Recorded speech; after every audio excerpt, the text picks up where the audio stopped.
इस वीडियो में हम लोग इग्नू के प्रीवियस ईयर क्वेश्चन पेपर को डिस्कस करने वाले हैं। यदि आप एग्ज़ाम देने वाले हैं तो या यदि आप प्रीवियस ईयर क्वेश्चन पेपर को ढूंढ रहे हैं तो अभी हम प्रीवियस ईयर क्वेश्चन पेपर को डिस्कस करने वाले हैं। यदि आप सिर्फ इसका क्वेश्चन देखना चाहते हैं तो पहले मैं सिर्फ क्वेश्चन को दिखा दूंगा, आप नोट कर लेना और इसके बाद मैं एक एक करके डिस्कस करूँगा।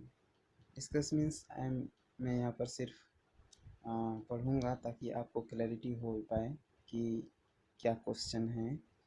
यदि आपको स्पष्ट रूप से नहीं दिख पा रहा है तो मैं सिर्फ यहाँ पर इसको पढ़ूँगा।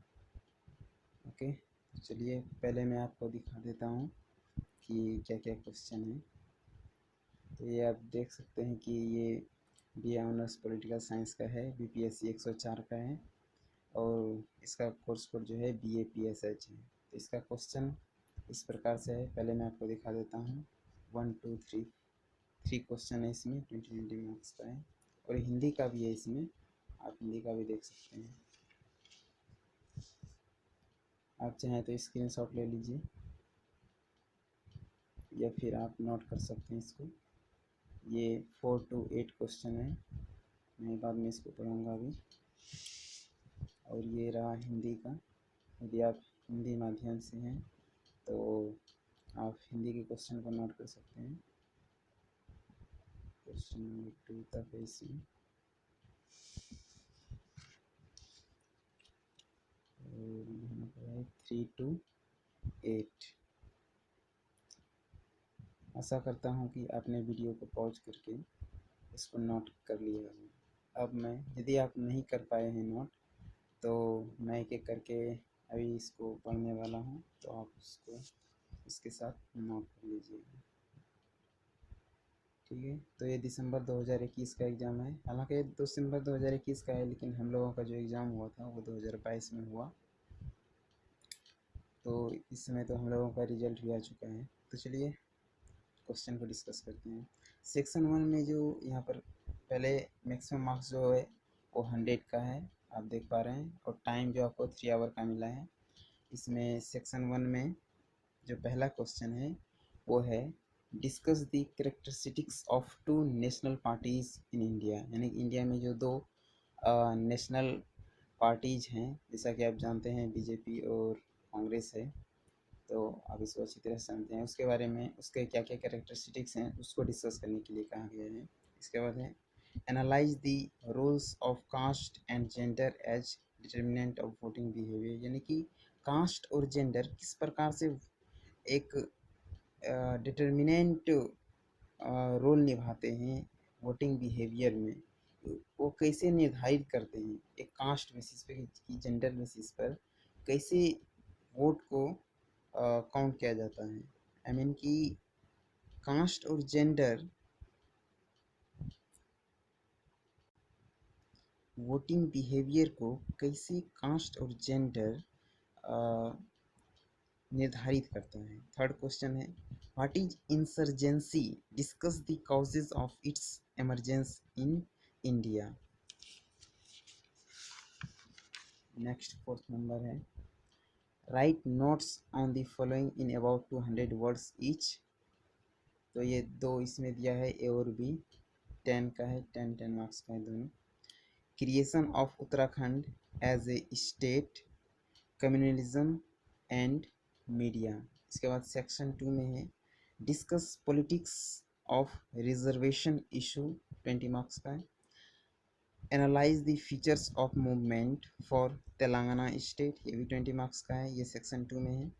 Explain the role of ethnicity as a determinant of voting behaviour, 8th number question है write notes on the following in about 200 words each.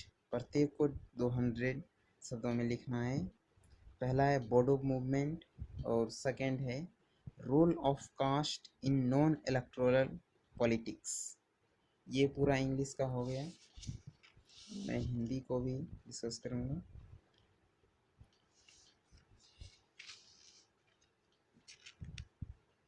ये है हिंदी का। तो जैसा कि आप इसमें नोट में इस प्रश्न पत्र में 2 भाग हैं, प्रत्येक भाग से कम 2 प्रश्न चुनते हुए कुल 5 प्रश्नों के उत्तर लगभग 400 शब्दों में दीजिए। प्रत्येक प्रश्न 20 शब्द का है, यानी कि इसमें 5 प्रश्न हैं, 400 शब्दों में लगभग सबका उत्तर देना है, जो कि 20 अंक का है एक एक क्वेश्चन। तो पहला भाग में यहाँ पे भारत में 2 राष्ट्रीय दलों की विशेषताओं पर चर्चा कीजिए। दूसरा है मतदान व्यवहार निर्धारक के रूप में जाति और लिंग की भूमिकाओं का विश्लेषण कीजिए। तीसरा है उग्रवाद क्या है, भारत में इसके उदय के कारणों की चर्चा कीजिए। चौथा है निम्नलिखित पर लगभग 200 शब्दों में नोट लिखिए। क में है राज्य के रूप में उत्तराखंड का निर्माण। ख में है सांप्रदायिकता और मीडिया। भाग 2 में है आरक्षण मुद्दे की राजनीति पर चर्चा कीजिए। तेलंगाना राज्य के लिए आंदोलन की विशेषताओं का विश्लेषण कीजिए। 7वां नंबर है मतदान व्यवहार निर्धारक के रूप में निर्जाति एथनिसिटी की भूमिका समझाएं। निम्नलिखित पर लगभग 200 शब्दों में नोट लिखिए। पहला इसमें बोडो आंदोलन पर लिखना है। यहाँ प्रत्येक 10 यानी कि क को भी लिखना है, ये 10 नंबर का ये है, 10 नंबर का ये है। ख में है गैर चुनावी राजनीति में जाति की भूमिका। तो ये मैंने इंग्लिश और हिंदी आपको दिखा दिया है, आपने नोट भी कर लिया होगा। और चूँकि मैंने एग्ज़ाम दिया है, मैंने इंग्लिश मीडियम से दिया था, तो प्रीवियस ईयर क्वेश्चन पेपर जो है वो बहुत ही इम्पोर्टेंट होता है आप लोगों के लिए, यदि आप एग्ज़ाम देने वाले हैं तो। और असाइनमेंट जो है, असाइनमेंट से भी आई थिंक कि 40 to 50% आपका तो असाइनमेंट से ही एग्जामिनेशन में आता है। और बाकी यदि आप प्रीवियस ईयर क्वेश्चन पेपर सारे कर लेते हैं तो आई थिंक कि 80 to 90% आपका कवर हो जाएगा, क्योंकि सीधे सीधे क्वेश्चन तो नहीं आते हैं, लेकिन आपको इसी बेसिस पर क्वेश्चन मिलेगा, क्योंकि मैंने भी दिया है तो मुझे पता है कि वो उसी बेसिस पर आता है। तो आप भी देख लीजिए और इन सब क्वेश्चन को तैयार कर लीजिए, तो आपको एग्ज़ाम में ये हेल्पफुल होगा। So thanks for watching this video.